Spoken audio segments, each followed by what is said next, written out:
बिस्मिल्लाहिर्रहमानिर्रहीम। अस्सलाम वालेकुम स्टूडेंट्स। तो बच्चों, चैप्टर नंबर 7 जो कि सेकंड ईयर की ऑर्गेनिक केमिस्ट्री का था, उसकी लेक्चर सीरीज चल रही है और उसमें एक लास्ट टॉपिक था ज्योमेट्रिकल आइसोमेरिज्म या सिस एंड ट्रांस आइसोमेरिज्म। आज हम इसको स्टडी करेंगे। इससे पहले के तमाम लेक्चर जो हैं चैप्टर 7 के सेकंड ईयर केमिस्ट्री के ऑर्गेनिक के, वो आपके पास यहाँ पे अरसल एकेडमी के कॉपरेशन से जो है यहाँ पे शेयर कर दिए गए हैं। तो बच्चों, आप लोगों से जो है वो रिक्वेस्ट ये है कि अगर आपको कहीं पे कोई चीज कंफ्यूजिंग लगे या समझ ना आए, तो आप जानते हैं कि यहाँ पे मुख्तलिफ वीडियोस में मेरा कॉन्टेक्ट नंबर है। आप उस पर मुझसे बात कर सकते हैं, आप नोट्स मुझसे मंगवा सकते हैं। आप चैनल को सब्सक्राइब कर दें और वीडियो लेक्चर को अच्छे से सुने। इंशाल्लाह मैं पूरी कोशिश करूंगा कि जो भी लोग ये वीडियो लेक्चर देख रहे हैं उनके तमाम कंसेप्ट क्लियर हों और इस टॉपिक को प्रिपेयर करने में उनको हेल्प मिले। तो आज बच्चों हम लोगों ने स्टडी करना है ज्योमेट्रिकल आइसोमेरिज्म या सिस एंड ट्रांस को। तो सबसे पहले यहाँ पे आएगी डेफिनेशन।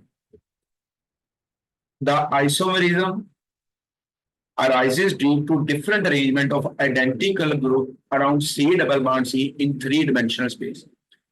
तो ऐसी हमने आइसोमर में क्या डेफिनेशन पढ़ी है कि कंपाउंड का मॉलिक्यूलर फार्मूला सेम होगा और स्ट्रक्चर फार्मूला डिफरेंट होगा। जबकि मैंने उस दिन ही बता दिया था कि आइसोमरिज्म के लिए मॉलिक्यूलर फार्मूला सेम होगा, भाई स्ट्रक्चर फार्मूला भी सेम हो सकता है। आइसोमरिज्म की डेफिनेशन मुझे जो है वो बाउंड कर देती है इस बात पे कि मॉलिक्यूलर फार्मूला सेम होना चाहिए, स्ट्रक्चर फार्मूला डिफरेंट होना चाहिए। जबकि बच्चों, मॉलिक्यूलर फार्मूला स्ट्रक्चर दोनों ही सेम हो सकते हैं। डिफरेंट क्या होगा? आइडेंटिकल ग्रुप जो सी डबल बॉन्ड सी के गिर्द खुद को अरेंज करेंगे थ्री डिमेंशनल स्पेस में, वो डिफरेंट होंगे। तो यहाँ पे दो बातें आप लोगों ने गौर करनी है। यहाँ पे आइडेंटिकल का मतलब हूबहू सेम नहीं होगा। आइडेंटिकल का मतलब कुछ और है जो एग्जाम्पल में आप तक पहुंचेगा। और दूसरी बात यह है कि जो चीज मैं आपको पढ़ाना चाह रहा हूं बेटे, ये पेज पर शो नहीं की जा सकती, ये थ्री डिमेंशनल है। ये चीजें एक्स वाई जी तीनों के लोग खुद को अरेंज करेंगे। अब इसको टू डिमेंशनल पेपर पे कैसे शो करना है उसके जरिए हम इसकी एग्जांपल करेंगे। तो डेफिनेशन के बाद आगे आगे इसकी टाइप्स। पहला है सिस।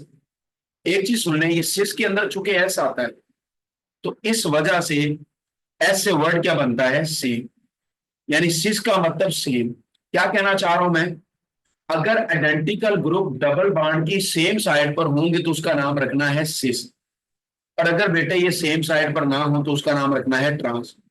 और साथ ही एक चीज आप लोग ठीक कर लें कि ये जो ई लिखा है इसे खत्म कर दें। जर्मन केमिस्ट था जोन्स, उसने बेटे सिस एंड ट्रांस के लिए जो पहले वर्ड यूज किया था वो था ई और जी। तो सिस मेरे बच्चों, सिस के लिए एक वर्ड यूज किया जाता है जी।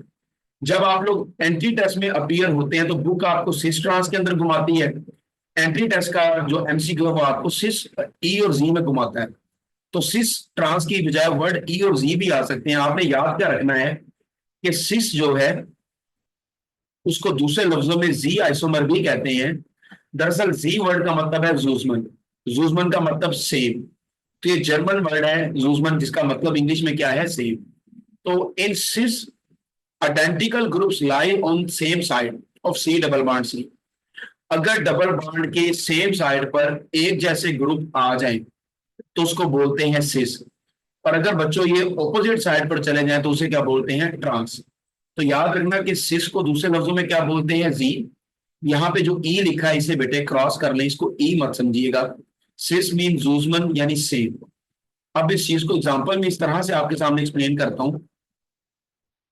ये आपको नजर आ रहा है भाई, कार्बन चार बॉन्ड बनाता है जैसा कि आप लोग जानते हैं। तो कार्बन का एक बॉन्ड ऊपर है, एक नीचे है, ये हो गया डबल बॉन्ड। इन डबल में से एक सिग्मा है और एक पाई। तो इस कार्बन ने ये दो बॉन्ड बनाए हुए हैं, टोटल बनाने हैं चार।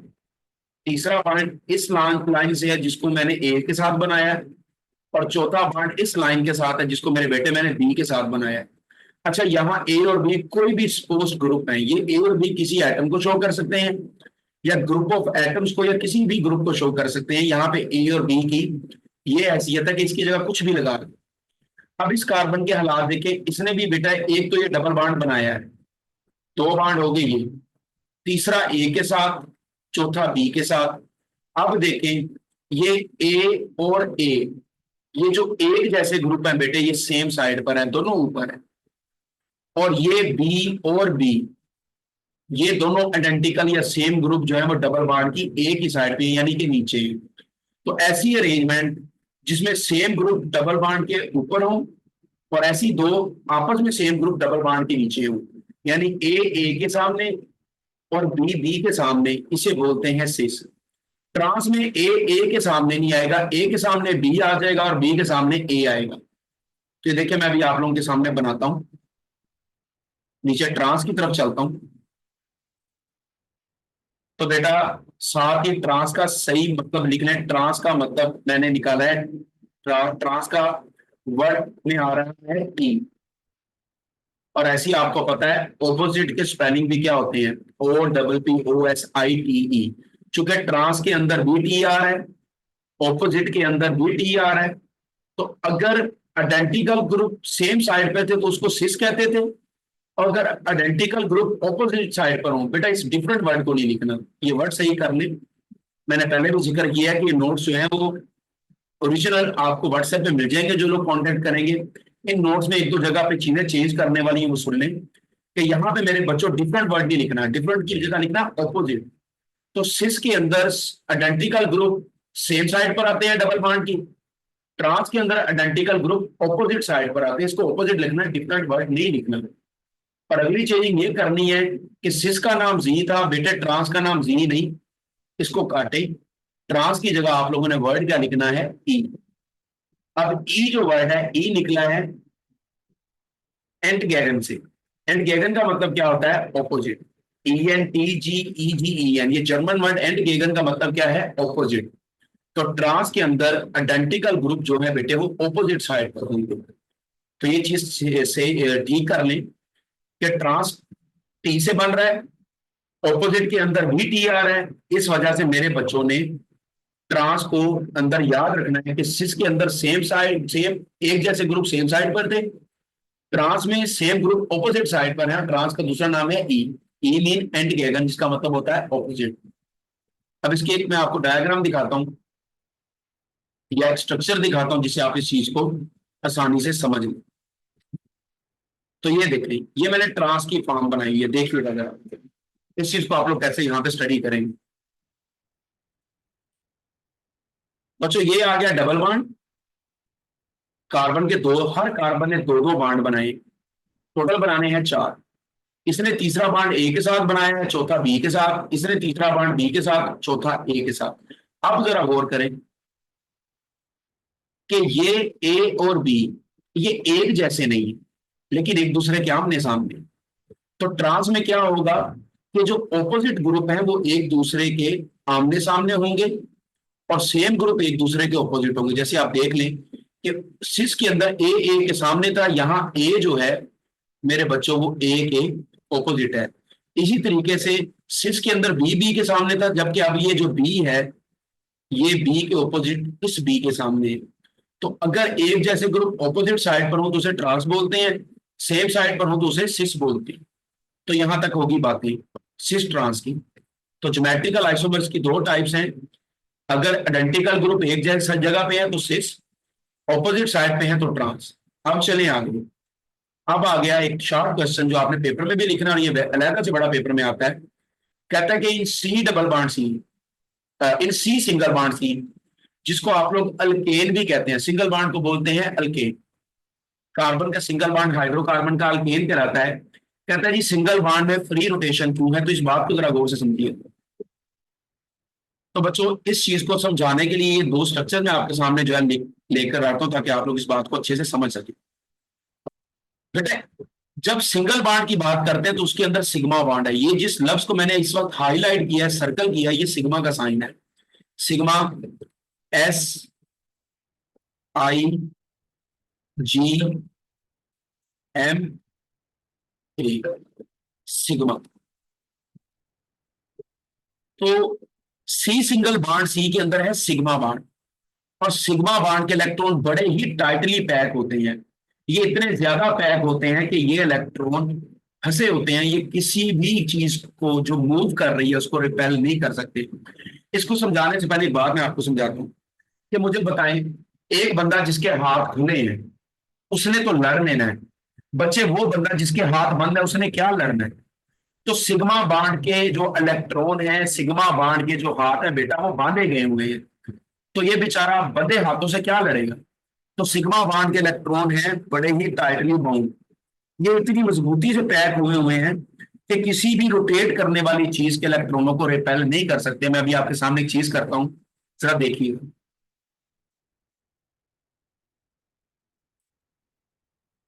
बच्चों इस स्ट्रक्चर को जरा गौर से समझना है।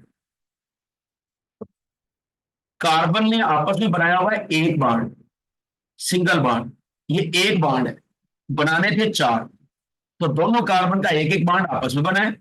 बाकी इस कार्बन ने दूसरा बॉन्ड जिसके साथ बनाया उसका नाम मैंने ए रखा है, अगली चीज का नाम मैंने बी रखा है, अगली चीज का नाम मैंने रखा है डी। तो इस कार्बन ने बांड बनाए ए बी डी के साथ और आपस में सी के साथ, ये हो गए चार। ऐसी दूसरी कार्बन ने एक बांड बनाया है कार्बन के साथ, ये वाला, एक ए प्राइम के साथ या ए डैश के साथ, एक बी प्राइम या बी डैश के साथ, और इसी तरीके से एक डी प्राइम के साथ।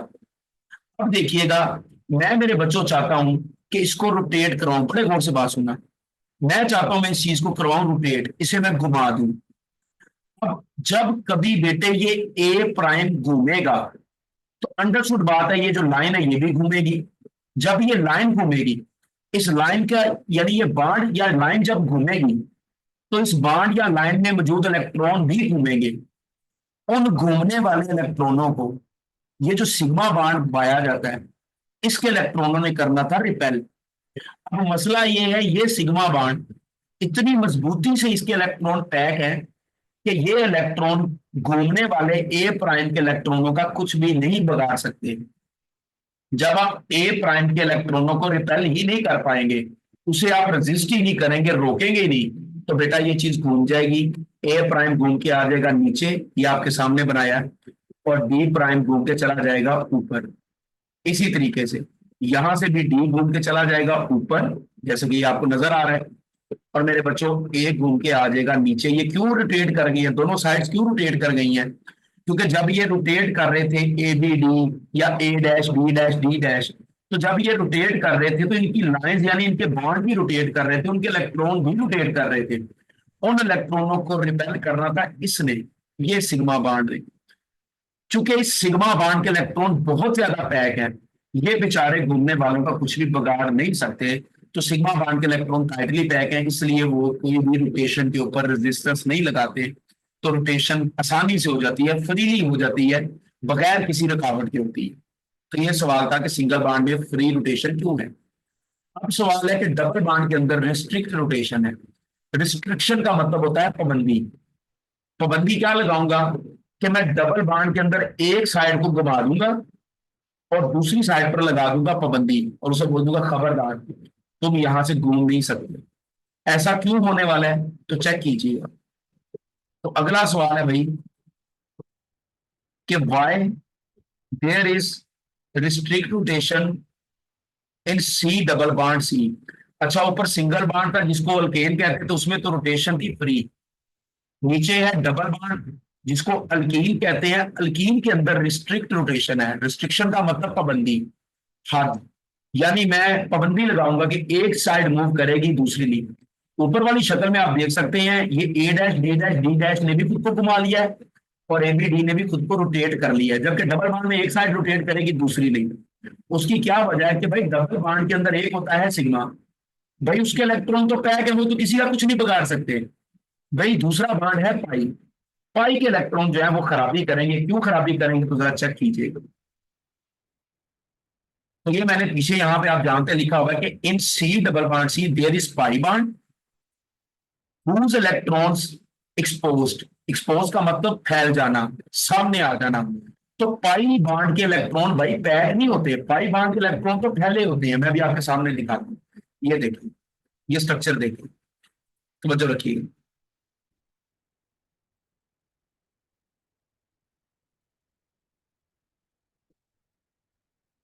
इस चीज को जरा समझिए। तो भाई अल्कीन थी इस तरह से, ये था कार्बन, ये था कार्बन, ये था इनमें सिंगल बॉन्ड, जो कि सिग्मा है, और ये मेरे बच्चों इनमें था डबल बॉन्ड जो कि पाई है। ये पाई का मैं सिंबल बना रहा हूं, ये बना हुआ है पहले से। अब भाई पाई बॉन्ड के इलेक्ट्रॉन हकीकत में क्या है, फैले होते हैं, ये एक्सपोज हुए होते हैं, ऐसे फैल चुके होते हैं जैसे मैं इनको फैला रहा हूं। यानी अब आप एक ऐसे बंदे से लड़ना चाह रहे हैं जिसके हाथ बंधे नहीं हुए भाई, उसके हाथ खुले हैं। अब आप उसको थप्पड़ मारेंगे ना 10-12, वो कमजोर भी हुआ, आपसे ना भी लड़ सका, उसने 1-2 थप्पड़ आपको मार ही देने हैं। तो देखिएगा जरा।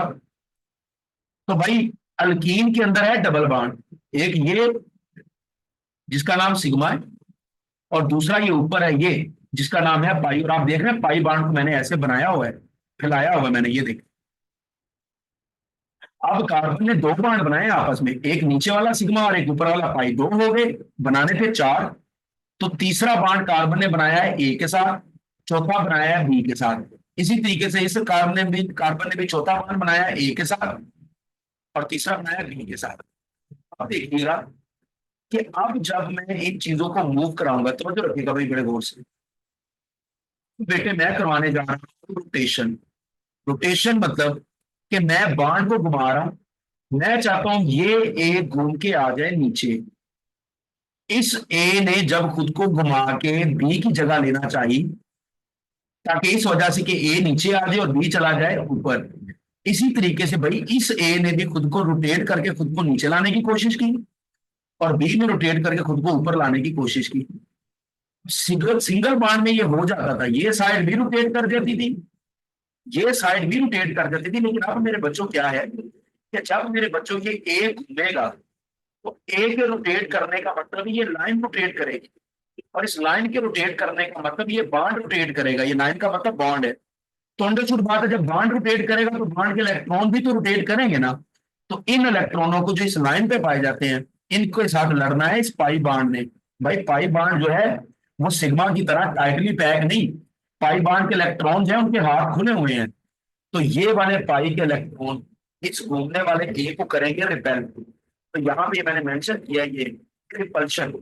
रिपल्शन से क्या होगा कि पाई ए को थप्पड़ मार के वापस भेजेगा, ए ऊपर ही रहेगा, बी नीचे ही रहेगा। अब पाई ने सारी रिपल्शन की है इधर, पाई का ध्यान था इस ए और बी पर, जबकि ये जो दूसरी साइड पे ए और बी है, पाई का ध्यान इधर नहीं है। यहां पे हो जाएगी रोटेशन, यहाँ पे बच्चों ए आ जाएगा नीचे और मेरे बच्चों बी चला जाएगा ऊपर। तो कह लो एक साइड पे रोटेशन हुई है ये वाली पे, दूसरी साइड पे रोटेशन नहीं हुई। तो ऐसी रोटेशन जो लेफ्ट साइड पे हुई है राइट पर नहीं हुई, इस पे रिस्ट्रिक्शन थी कि एक साइड से तुम रोटेट करोगे दूसरे से नहीं। इस रोटेशन को हम क्या बोलते हैं, रिस्ट्रिक्ट रोटेशन।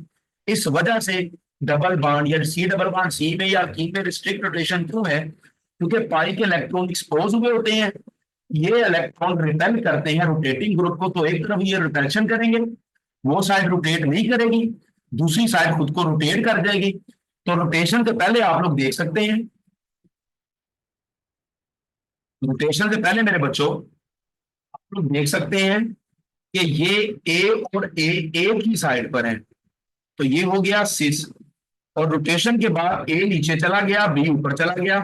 अब बी और बी एक साइड पे नहीं, ये हो गए ऑपोजिट। और इसी तरीके से ए भी ए की मुखालिफ साइड पे चला गया। तो अगर ऑपोजिशन आ जाए तो उसे बोलते हैं ट्रांस। ऊपर वाली फॉर्म सिस, नीचे वाली ट्रांस। अब अगला शॉर्ट क्वेश्चन क्या है, यानी लॉन्ग में तो आपने सारा लिखना है। अगला शॉर्ट क्वेश्चन क्या बनता है इसमें, कंडीशंस, कि सिस ट्रांस किस हालात के तहत होता है। तो यहाँ पे लिखा है कि there must be double bond. अच्छा यहाँ पे एक चीज मैं बता दूं, there must be double bond. तो क्लास पढ़ाते हुए ना मैंने एक बच्चे से पूछा कि भाई सिस ट्रांस सिर्फ डबल बॉन्ड में होती है। उसने बोला जी सर।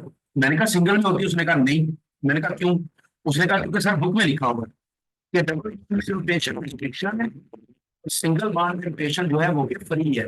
यहां से मैं एक चीज आपकी ठीक कर दूं कि बेटे डबल बॉन्ड में तो सिस ट्रांस होती है। भाई एक बात याद रखिएगा, बड़े कान खोल के सुन ले, कि सिंगल बॉन्ड के अंदर भी सिस ट्रांस हो सकती है अगर कोई कंपाउंड साइक्लिक हो। यानी वो तमाम कंपाउंड जिनमें सिंगल बॉन्ड है लेकिन वो स्ट्रेट है या ब्रांच है, उनमें मैं मानता हूं सिस ट्रांस नहीं होगी। लेकिन को पता क्या है, सिंगल बॉन्ड में भी सिस और ट्रांस होती है, साबित करें। तो इस हालात में भाई लोगों ने कहना है कि हाँ भाई सिंगल बॉन्ड में सिस ट्रांस होती है। इस सिंगल बॉन्ड की सिस ट्रांस को शो करने के लिए आप लोगों को सिंगल बॉन्ड का साइक्लिक कंपाउंड लेना पड़ेगा। तो डबल बॉन्ड में सिस ट्रांस होगी, सिंगल में नहीं होगी। सिंगल में एक शर्त के अंदर ही सिस ट्रांस होगी, अगर सिंगल बॉन्ड वाला कंपाउंड हो साइक्लिक। तो मैं ऐसे की एक चीज आपको बनाकर दे देता हूं कि देखें भाई, ये आपके सामने मैं हेक्सागोन की स्ट्रक्चर ड्रा करता हूँ। ये देखिए, ये 6 कॉर्नर है आपके सामने। ये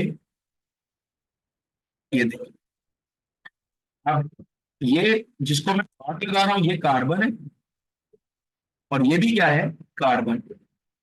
अब इस कार्बन की देखें एक लाइन आगे है, एक बाण ये, एक लाइन नीचे है, दूसरा बाण ये, तीसरा मैं ऊपर शो कर रहा हूं, चौथा मैं नीचे शो कर रहा हूं। इस तीसरे पे मैं लगा रहा हूं H, चौथे पे मैं लगा रहा हूं यहाँ पे C। अब C के आगे CH3 खुद पूरा कर लीजिए।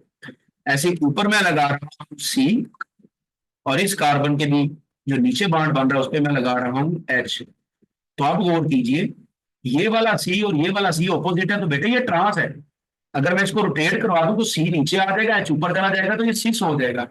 तो याद रखिएगा, ये कहना सिंगल बॉन्ड में सिस ट्रांस नहीं होती भाई, गलत है। भाई सिस ट्रांस की कंडीशन क्या है? Double bond is not the condition of cis trans. Cis trans की कंडीशन है रिस्ट्रिक्ट रोटेशन। चूंकि डबल बॉन्ड में रिस्ट्रिक्शन रोटेशन है तो सिस ट्रांस है। सिंगल बॉन्ड अगर ओपन कंपाउंड के हो तो उनमें कोई रिस्ट्रिक्शन नहीं, उधर फ्री रोटेशन है, वहां पे सिस ट्रांस नहीं होता। लेकिन अगर सिंगल बॉन्ड वाले कंपाउंड क्लोज हो, साइक्लिक हो, जैसे मैंने आपके सामने बनाया भाई, इसके 6 कॉर्नर हैं देखिए। एक कॉर्नर ये है जो आपके सामने मैं हाईलाइट कर रहा हूं, कलर चेंज करके मैं यहाँ पे ब्लैक कलर लगा देता हूँ।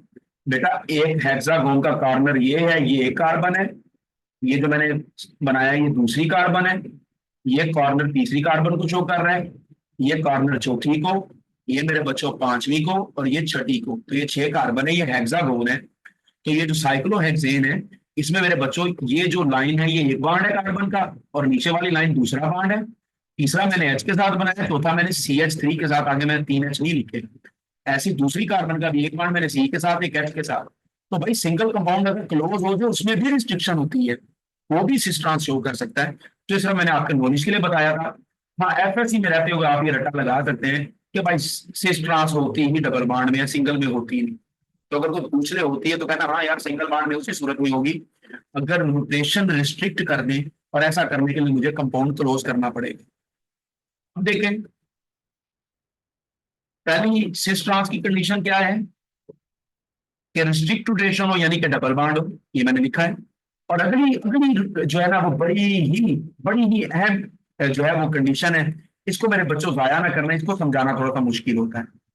अगली क्या है कि each carbon of C double bond C must link with 2 different group. कि यार ये जो कार्बन है ना, ये वाली, ये डबल बॉन्ड वाली कार्बन, ये 2 कार्बन, देखिए ये जो कार्बन है इसने ये 2 लाइनों का मतलब, आपस में 2 लाइनों का मतलब आप समझते हैं कि दोनों कार्बन ने आपस में 2 बॉन्ड बनाए हुए हैं। इस कार्बन ने तीसरा बॉन्ड बनाया है ए के साथ, चौथा बनाया है ए के साथ। इनकी मैं बात कर रहा हूं भाई।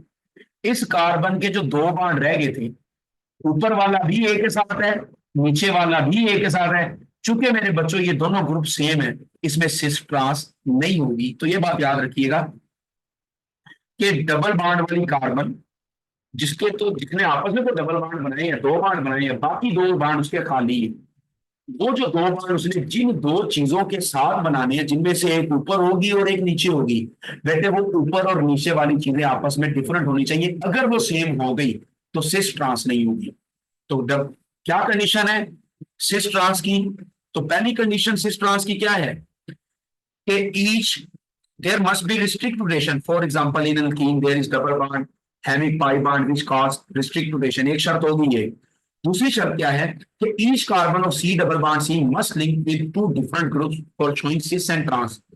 कि वो 2 कार्बन जिन्होंने डबल बॉन्ड बनाया है, उनके जो 2 बॉन्ड खाली हैं, वो खाली बॉन्ड हर कार्बन ने 2 डिफरेंट चीजों के साथ बनाने हैं। अगर किसी कार्बन के 2 बॉन्ड आपस में सेम ग्रुप के साथ बन गए तो फिर मेरे बच्चों सिस ट्रांस नहीं होनी। जैसा कि आपके सामने आपको नजर आ रहा है कि ये वाली राइट कार्बन ऊपर भी ए से जुड़ी है, नीचे भी ए से, इसमें कोई सिस ट्रांस नहीं होने वाली। जबकि दूसरी कार्बन देखें डिफरेंट ग्रुप है, दूसरी कार्बन ए से जुड़ी और बी से, ये डिफरेंट है, ये सिस ट्रांस शो करेंगे, ये वाली साइडें सिस ट्रांस शो नहीं करेंगी। आगे चलते हैं जी। अब ये देखिए, इस चीज को जरा समझिए।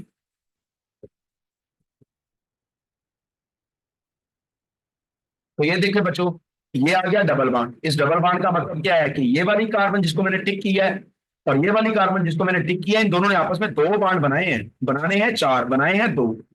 तीसरा इसने बनाया है ए के साथ, चौथा इसने बनाया बी के साथ। अब आप देख लें, जो ऊपर वाला ए है वो नीचे वाला बी नहीं है। ये दोनों ए और बी डिफरेंट है।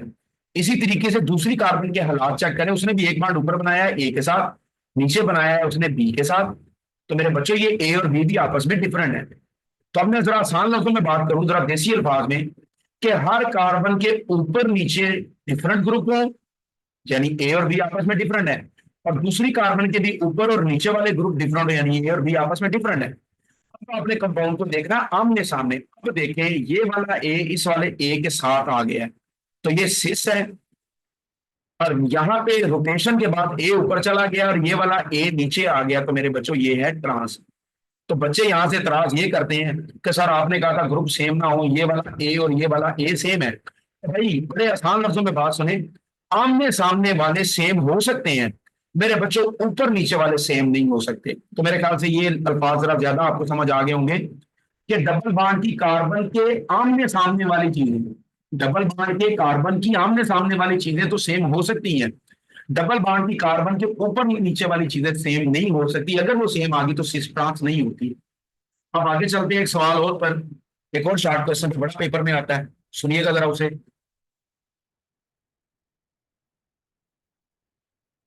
अच्छा, अगला सवाल है आपके पास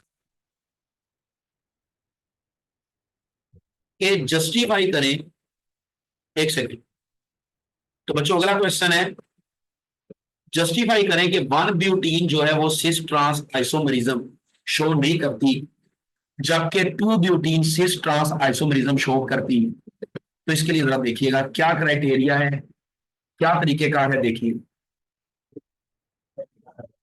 तो क्वेश्चन क्या है जी, कि one butene does not show cis trans while two butene show cis trans.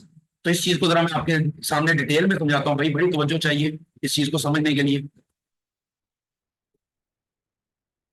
तो मेरे बच्चों, ये है स्ट्रक्चर वन ब्यूटीन की। जरा मैं इस चीज को सिखा दूं आपको, इसका पूरा नाम जरा लिख लूं। ये है वन, वन के बाद आना है यहाँ पे हाइफन, उसके बाद आना है ब्यूटीन। अच्छा भाई, ब्यूटा, इस ब्यूटा का मतलब मैंने आपको लास्ट लेक्चर में बताया था, फोर है। और ये ईन, इस ईन का मतलब भाई मैंने आपको क्या बोला था, इस ईन का मतलब है डबल बॉन्ड, यानी दो लाइनें। और वन ब्यूटीन का मतलब क्या है कि चार कार्बन। अब इस बात को डिकोड करें। वन ब्यूटीन का मतलब कि चार कार्बन लेनी है और उनमें से जो पहली कार्बन होगी उसके साथ आपने बनाना है डबल बॉन्ड। तो ये देखिए जरा, नीचे मैंने बनाया है, ये पहली कार्बन, ये दूसरी, ये तीसरी, ये चौथी, और ये पहली वन ब्यूटीन का मतलब इस पहली कार्बन के साथ आपने बनाया डबल बॉन्ड, ये दो लाइन। अब देखिए बेटा, इस कार्बन ने खुद को जोड़ा हुआ है दो लाइनों से, इसका मतलब इसके दो बाण हैं, जबकि बनाने हैं चार। तो चार में से दो बन गए, बाकी दो बाण मैंने बना दिए एच के साथ, ताकि दो एच और दो लाइनें मिलकर चार बाण पूरे कर दे। जबकि अगली कार्बन जिसे मैं आप टिक लगा रहा हूं, ये वाली कार्बन, इसके दो बाण पीछे हैं, दो लाइनें पीछे हैं, एक लाइन आगे है, ये हो गए तीन बाण। चौथा बाण जो खाली है वो हमने बना दिया इस एच के साथ। ऐसी अगली कार्बन के लिए एक लाइन पीछे, एक आगे, दो बाण बाकी, दो एच। और आखिरी कार्बन जिसे मैं आप टिक लगा रहा हूं, इसके पीछे एक लाइन जुड़ी है, इसका एक बाण है। चार में से एक लाइन गई, पीछे तीन बच गई, ये तीन मैंने एच लगा दी। अब इस वन ब्यूटीन को जरा मैं खोल के एक्सपेंड करके देखता हूँ, इस कंडेंस फार्मूले को थोड़ा सा मैं स्ट्रक्चर फार्मूले में बदल रहा हूँ, देखिएगा जरा इसको हम लोग कैसे यहाँ पे जस्टिफाई करने जा रहे हैं।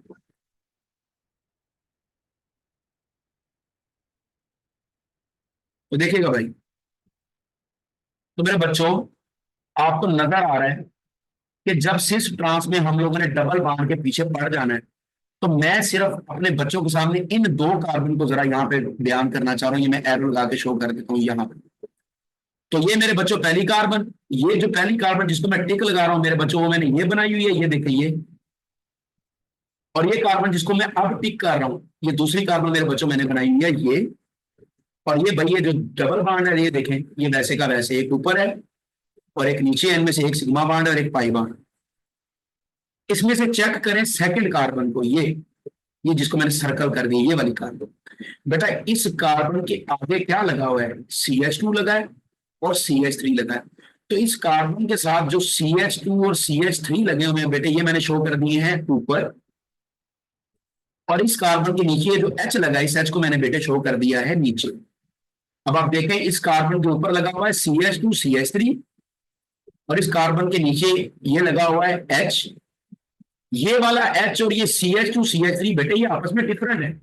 तो यही तो मेरी शर्त थी, कार्बन के ऊपर और नीचे वाली चीजें सेम ना हो। ये वाली कार्बन तो सिर्फ ट्रांस की कंडीशन को मानती है। जरा दूसरी कार्बन के हालात चेक करें जरा, कि इस कार्बन के साथ मेरे बच्चों ये देखिए ये H2 लगा हुआ है। मैं इन दो H को सेपरेट करना चाह रहा हूं।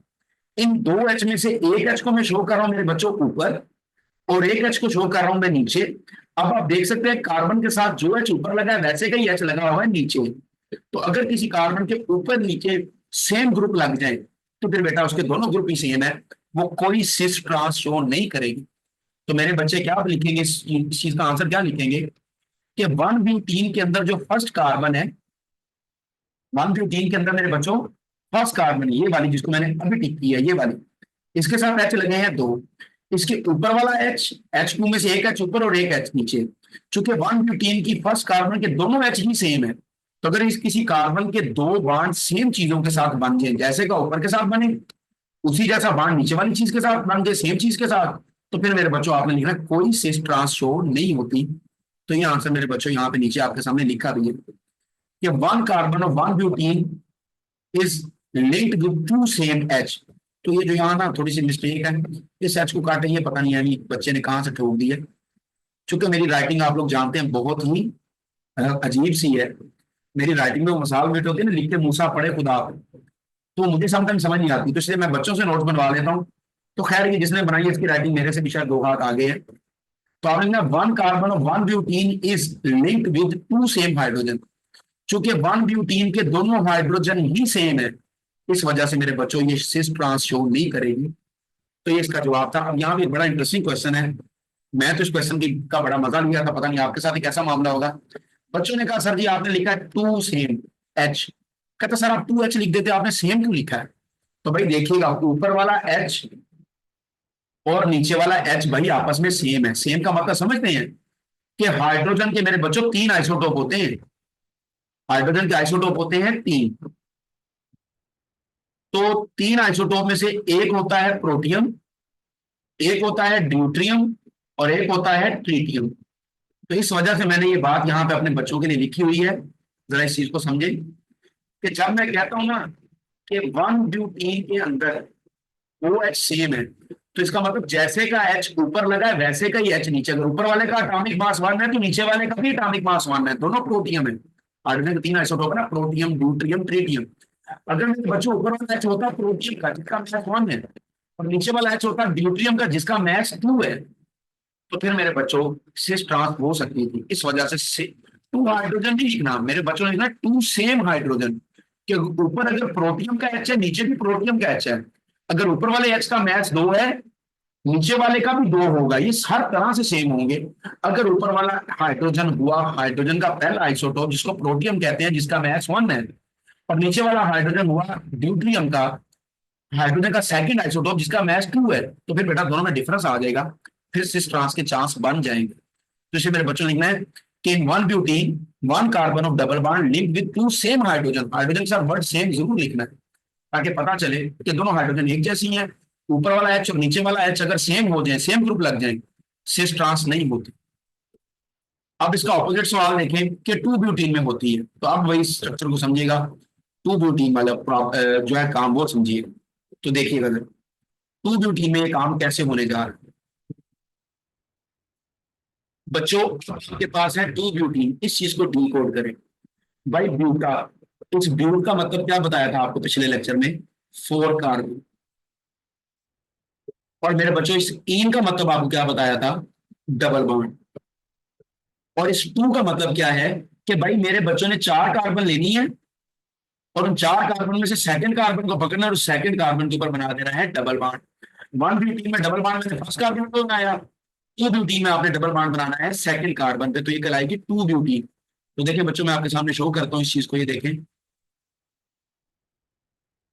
बेटा, ये 4 कार्बन लगी हैं, ये फर्स्ट, ये बच्चों सेकंड, ये थर्ड, और ये फोर्थ। और अब मेरे बच्चों, मैंने एक डबल बॉन्ड फर्स्ट कार्बन के नहीं बनाया, डबल बॉन्ड मैंने स्टार्ट किया ये सेकंड कार्बन से, यहां से। तो इसलिए है ये भी 4 कार्बन, है इसमें भी डबल बॉन्ड, है ये भी ब्यूटीन ही, लेकिन मेरे बच्चों इसका डबल बॉन्ड सेकंड कार्बन से स्टार्ट हो रहा है, तो इसे बोलेंगे 2 ब्यूटीन। अब इस 2 ब्यूटीन को 2 तरह से शो कर सकते हैं, मैं आपके सामने शो कर रहा हूं, देखिएगा।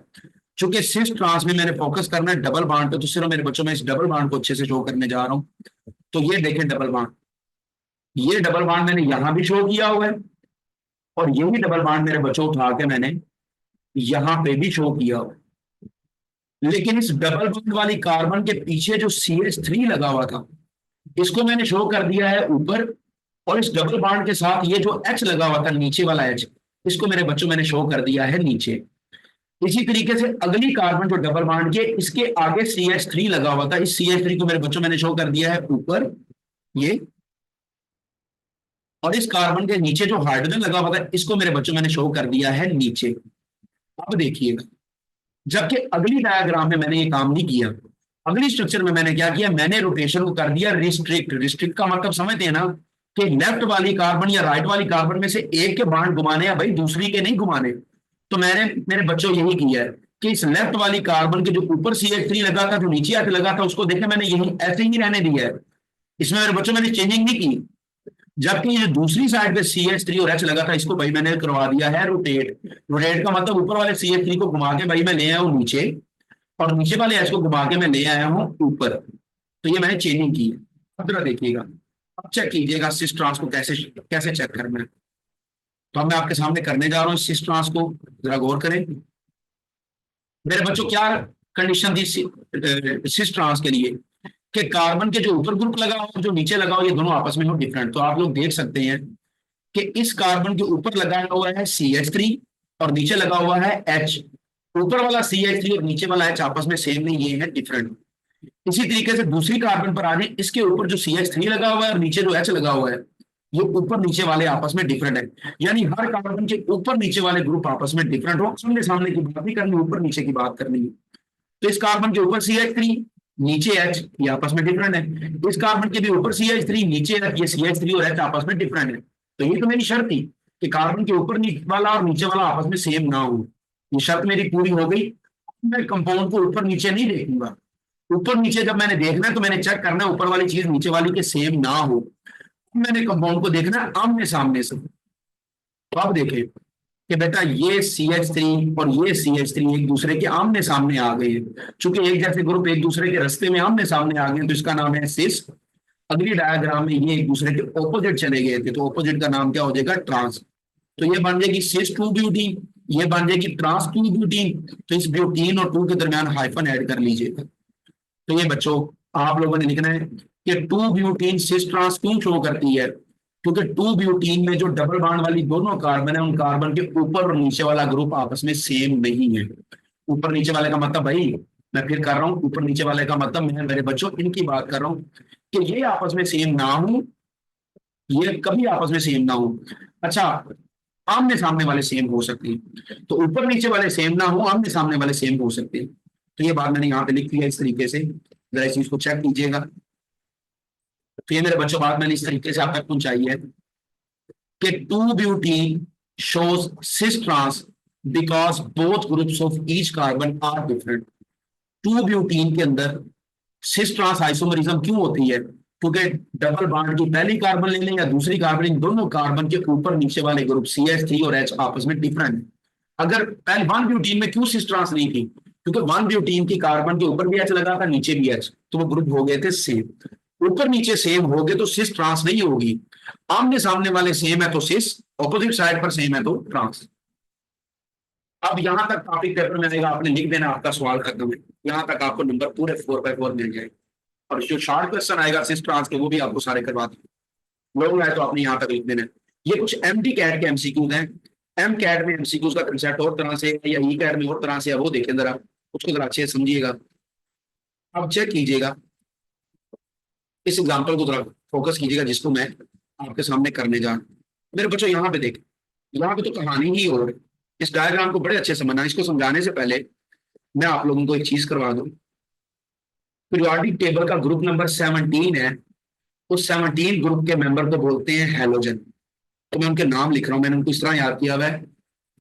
फातिमा यानी एफ, कल यानी सीएल, बाजार यानी बीआर, आई यानी कि आई। इसको मैंने ऐसे याद रखा हुआ है, फातिमा कल बाजार आई, फातिमा से एफ, कल से सीएल, बाजार से बीआर, आई से आई। फ्लोरीन, क्लोरीन, ब्रोमीन, आयोडीन, इनको बोलते हैं हैलोजन। इनमें मेरे बच्चों जो ऊपर वाला है फ्लोरीन, इसका मैस है कम, इसके साथ मैं लगा रहा हूं 1+, या एक, मैं इसके साथ लगा रहा हूं 1 स्टार। नीचे जो क्लोरीन है इसका मैस है ज्यादा, इसके साथ मैं लगा रहा हूं 2 स्टार। आप इनके मास बुक से देख सकते हैं, फ्लोरीन का एटॉमिक मैस 19 है, एटॉमिक नंबर 9 है। क्लोरीन का एटॉमिक नंबर 17 है, एटॉमिक मैस 35.5 है। मैंने मास पे फोकस करना है। नीचे ब्रोमीन है, इसका मास और ज्यादा है मेरे बच्चों, इसके साथ मैं लगा रहा हूँ 3 स्टार। नीचे आयोडीन है, ये इन सबका बाप है, इसका मास सबसे ज्यादा है, इसके साथ मेरे बच्चों में लगा रहा हूँ 4 स्टार। तो ऐसे आप लोगों ने इस चीज को याद रखना है कि जिसके साथ मैंने 1 स्टार लगाया उसका मास सबसे कम है, जिसके साथ मैंने 4 स्टार लगाया भाई उसका मास सबसे ज्यादा है। अब इस चीज को यहाँ पे जोड़ूंगा, देखिए ये आपके साथ पास है एक एमसीक्यू कि भाई ये कार्बन है दो, और इन दोनों कार्बन ने आपस में बनाया डबल बॉन्ड, जिनमें से नीचे वाला सिग्मा है और ऊपर वाला पाई है, फर्ज कर। अब पेपर वाला कहता है कि कार्बन के बाण हैं 4, जिनमें से 2 बनाए हैं कार्बन ने आपस में। इस कार्बन ने तीसरा बाण बनाया पहले हैलोजन के साथ जिसका नाम फ्लोरीन है, और अपना अगला बाण बनाया है दूसरे हैलोजन के साथ जिसका नाम क्लोरीन है। जबकि लेफ्ट वाली कार्बन ने जो अपना थर्ड बाण था, 2 बाण तो उन्होंने बनाए आपस में, इस लेफ्ट कार्बन ने थर्ड बाण जो ऊपर बनाया है वो बनाया तीसरे हैलोजन के साथ जिसका नाम ब्रोमीन है, और चौथा बाण बनाया हुआ चौथे हैलोजन के साथ जिसका नाम है आयोडीन। कहता बताएं इनमें से सिस फॉर्म है कि ट्रांस, या ये कह लें सिस का दूसरा नाम क्या है, जी, और ट्रांस का दूसरा नाम क्या है, ई। तो पेपर वाला कहता है बताएं ये सिस ट्रांस है यानी ये जी ई है, कौन सी है इनमें से, तो देखिएगा अगर। अब भाई आपने क्या करना है, तो यहाँ पे एक रूल लगाना है जिसका नाम है CIP रूल। CIP रूल बोलते हैं शैंकिंग गोल्ड प्रिंसिपल, जो कि ये कहता है कि भाई 2 जुड़े हुए ग्रुप्स में से जिसका मास ज्यादा है उसको आप लोग अपना फेवरेट समझ लें, उसको आप लोग दें प्रियोरिटी। प्रियोरिटी का मतलब आप उसके ऊपर एक स्टार लगा लें। तो जरा देखिएगा सिस ट्रांस की कंडीशन क्या है, एक तो रिस्ट्रिक्ट रोटेशन हो, तो वो रोटेशन हो रही है रिस्ट्रिक्ट, उसकी गारंटी क्या है कि भाई डबल बॉन्ड है, डबल बॉन्ड रोटेशन फ्री को होने नहीं देता, रिस्ट्रिक्ट करता है। एक शर्त होगी पूरी। अगली शर्त चेक करें कि ये कार्बन के जो ऊपर लगा हुआ है और जो नीचे लगा हुआ है क्या आपस में सेम तो नहीं। तो बेटा इस कार्बन के ऊपर एफ लगा है, नीचे सीएल लगा है, ये दोनों आपस में डिफरेंट है। तो यही तो सिस ट्रांस की कंडीशन थी कि डबल बॉन्ड की पहली कार्बन के ऊपर नीचे दोनों ग्रुप आपस में सेम ना हो, ऊपर एफ होता नीचे भी एफ होता, फिर सिस ट्रांस नहीं होती। जबकि लेफ्ट वाली कार्बन देखिए, इसके भी जो ऊपर है और जो इसके नीचे है ये भी आपस में क्या है, डिफरेंट। तो आपकी सिस ट्रांस की कंडीशन पूरी हो रही है। पहली शर्त के डबल बॉन्ड है जो कि रिस्ट्रिक्ट रोटेशन देगा, और दूसरी शर्त इस कार्बन के ऊपर एफ है और सीएल, एफ और सीएल आपस में सेम नहीं, इस कार्बन के ऊपर बी आर है और नीचे आई है, ये भी आपस में सेम नहीं, शर्तें हो गई पूरी। अब चेक करना है सिस ट्रांस। अब सिस ट्रांस के लिए देखें आप ये प्रियोरिटी, पहले इस कार्बन की बात करें जिसको मैं ब्लैक से हाईलाइट कर रहा हूं, ये वाली कार्बन, इसके ऊपर फ्लोरीन है नीचे क्लोरीन है। आप सब जानते हैं कि फ्लोरीन के साथ मैंने 1 स्टार लगाया, इसका मास कम है, क्लोरीन के साथ मैंने 2 स्टार लगाए हुए, इसका मास ज्यादा है। तो सी के ऊपर एफ है, नीचे सीएल है, ऊपर हल्का ग्रुप है, नीचे क्लोरीन है जो कि भारी ग्रुप है। इस क्लोरीन के ऊपर लगा लें स्टार, ये जैसे मैंने स्टार लगाया। अब आ जाए राइट दूसरी लेफ्ट कार्बन पे, इस कार्बन के ऊपर बी आर है नीचे आई है। अब बी आर और आई में से चेक करें किसका मास ज्यादा है। तो देखें भाई इसमें से देखें बी आर के साथ मैंने 3 स्टार लगाए हैं और आई के साथ मैंने 4 स्टार लगाए हैं, इसका मतलब आई का मास ज्यादा है, तो इसके ऊपर मैंने ये, इसको मैंने हाईलाइट कर ली, ऐसे सर्कल कर ली। मेरे बच्चे इस कंपाउंड को देखें, सीधे सामने से देखें, तो आप देखें एफ और सीएल पे से मैंने सर्कल किया हुआ है सीएल को, क्योंकि इसका मास ज्यादा है, एफ और सीएल में से सीएल का मास ज्यादा है। बी आर और आई में से मैंने सर्कल किया है आई को, क्योंकि बी आर और आई में से आई का मास ज्यादा है। अब इस कंपाउंड को सामने से देखें, बी आर और आई में से मास ज्यादा है आई का, एफ और सीएल में से मास ज्यादा है सीएल का, इन दोनों को मैंने किया है सर्कल। क्या ये सर्कल की गई चीजें एक दूसरे के आमने सामने नहीं, आई नीचे है तो भाई सीएल भी तो नीचे है ना, तो इसको बोलते हैं जी फॉर्म यानी कि सिस। तो भाई सिस या जी का मतलब ये नहीं कि इधर आई की जगह एच होता, सीएल की जगह भी एच होता। मैंने डेफिनेशन में वर्ड लिखा है आइडेंटिकल, भाई मैंने सेम नहीं लिखा। तो एक चीज के बारे में बड़े श्योर हूं, बच्चों को ये इतराज है कि सर इस सी के नीचे आई है, दूसरे सी के नीचे भी आई होना चाहिए। नहीं भाई, ये तो बात ही नहीं, बात सेम की नहीं, बात है आइडेंटिकल की। आइडेंटिकल का मतलब क्या है कि एफ और सीएल में से मेरा फेवरेट है सीएल क्योंकि इसका मास ज्यादा है। बी आर और आई में से मेरा फेवरेट है आई क्योंकि आई का मास ज्यादा है। तो भाई बी आर और आई में से आई की प्रायोरिटी ज्यादा, आई मेरा फेवरेट है, और एफ और सीएल में से सीएल मेरा फेवरेट है। दोनों फेवरेट नीचे आ रहे हैं तो ये सिस फॉर्म है। अगर एक नीचे चला जाता है एक ऊपर चला जाता तो उसका नाम ट्रांस होता है। खैर इस चीज को बेहतर तरीके से समझने के लिए एक एग्जाम्पल और देखें, तो जो रखिए। अब ये एग्जाम्पल मैं आपके सामने एक और लिखी हुई। एक तो भाई ये डबल बॉन्ड आपको नजर आ रहा है, ये इस कार्बन के ऊपर लगाया मैंने C2 और नीचे लगाया हुआ मैंने H। तो भाई मुझे बताएं, H अकेला है जिसका मास 1 है, ऊपर 2 कार्बन है, 2 कार्बन का मास अगर काउंट करें, पहली कार्बन का मास 12, दूसरी का भी 12, तो 12 और 12 हो गए 24। तो H का मास 1, 2 कार्बन का मास 12। तो H हल्का है, 2 कार्बन भारी है, मेरा फेवरेट हो गया भारी चीज, ये मैंने कार्बन को कर लिया सर्कल। लेफ्ट साइड ऊपर लिखे हुए हैं C2 और नीचे मैंने लिखे हुए हैं C3। तो ऊपर C2 नीचे C3, ऊपर वाले C2 और नीचे वाले C3 में मेरा फेवरेट कौन होगा? ऑब्वियस बात है कि C2 में 2 कार्बन है, इनका मास होगा 12 प्लस 12 24। जबकि नीचे मेरे बच्चों 3 कार्बन है, मेरे पास 3 कार्बन के अंदर तो एक कार्बन का मास 12 है, 3 कार्बन का मास होगा 12 प्लस 12 प्लस 12 36। तो भाई ऊपर 2 कार्बन है जो कि हल्की है, नीचे 3 कार्बन है जो कि भारी है, यहाँ पे मेरा फेवरेट है C3। अब कंपाउंड को देखें आमने सामने से। तो अगर आप आमने सामने से कंपाउंड को देखें तो बेटा H और C2 में से C2 मेरा फेवरेट था, ये ऊपर है। जबकि C2 और C3 में से C3 ज्यादा भारी है, ये फेवरेट है, ये नीचे है। तो इस कार्बन का फेवरेट नीचे, इस कार्बन का फेवरेट ऊपर, तो दोनों फेवरेट एक दूसरे के ऑपोजिट चले गए हैं। तो स्टार वाले ग्रुप एक दूसरे के चले गए हैं ऑपोजिट। तो ये भाई आपके पास ट्रांस है जिसको हम लोग बोलते हैं ई फॉर्म। अब ये लड़ाई नहीं करनी सर, ये भी C2 है और ये भी C2 है, ये तो सेम है। तो भाई मैंने कब बोला है कि सेम ग्रुप को नहीं देखना, आइडेंटिकल को देखना है। ऊपर वाले C2 और नीचे वाले C3 में से C3 की प्रायोरिटी ज्यादा है, जबकि राइट साइड वाले कार्बन में नीचे वाले H और ऊपर वाले C2 में C2 की प्रायोरिटी ज्यादा है क्योंकि उसका मास ज्यादा है। तो बेटा आइडेंटिकल का मतलब कि राइट साइड में जो मेरा फेवरेट है वो C2 है, लेफ्ट साइड में जो मेरा फेवरेट है वो C3 है। तो आइडेंटिकल का मतलब प्रायोरिटी वाले, इधर प्रायोरिटी मिलती है C2 को, जबकि लेफ्ट साइड में प्रायोरिटी मिलती है C3 को क्योंकि C3 भारी है। तो इन दोनों का, ये जो मैं लाइन लगा रहा हूं, इन दोनों का मुकाबला करवाना है आपस में कि C2 और C3 में से C3 का मास ज्यादा है, ये मेरी प्रायोरिटी भी है, ये मेरा फेवरेट है, इसको मैंने सर्कल किया है। और दूसरी कार्बन में ऊपर C2 है नीचे H है, इन दोनों में से C2 मेरा फेवरेट है, उसको मैंने C2 को ऊपर हाईलाइट कर दिया। तो मेरे हाईलाइट किए गए ग्रुप एक दूसरे के ऑपोजिट है, तो ये ट्रांस है। ये लड़ाई नहीं करनी सर, ये भी C2 और ये भी C2, ये तो सिस होना चाहिए। नहीं भाई, इधर प्रायोरिटी है C2 को और इधर प्रायोरिटी है C3 को। आइडेंटिकल का मतलब प्रायोरिटी वाले, तो प्रायोरिटी वाले ग्रुप एक दूसरे के मुखालिफ साइड पर आ गए हैं, तो ये ट्रांस है, इसको सिस फॉर्म नहीं कहना। और एक एग्जांपल मैंने दी है आपके सामने, ये एजो नाइट्रोजन के कंपाउंड की, कि लोग समझते हैं सिस ट्रांस सिर्फ कार्बन के अंदर है। नहीं भाई, नाइट्रोजन बनाता है 3 बॉन्ड, 2 बना दिए आपस में डबल, 2 बॉन्ड, एक सिंगल और एक डबल, यानी एक सिग्मा और एक पाई, ये नाइट्रोजन के 2 बॉन्ड ये हैं।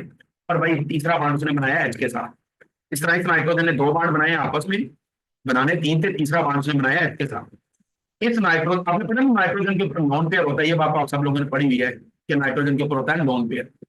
भाई इस नाइट्रोजन का लोन पेयर ऊपर है, इसका लोन पेयर नीचे है, लोन पेयर वाला लोन पेयर के मुखालिफ आ गया, तो ये भाई ट्रांस हो गई।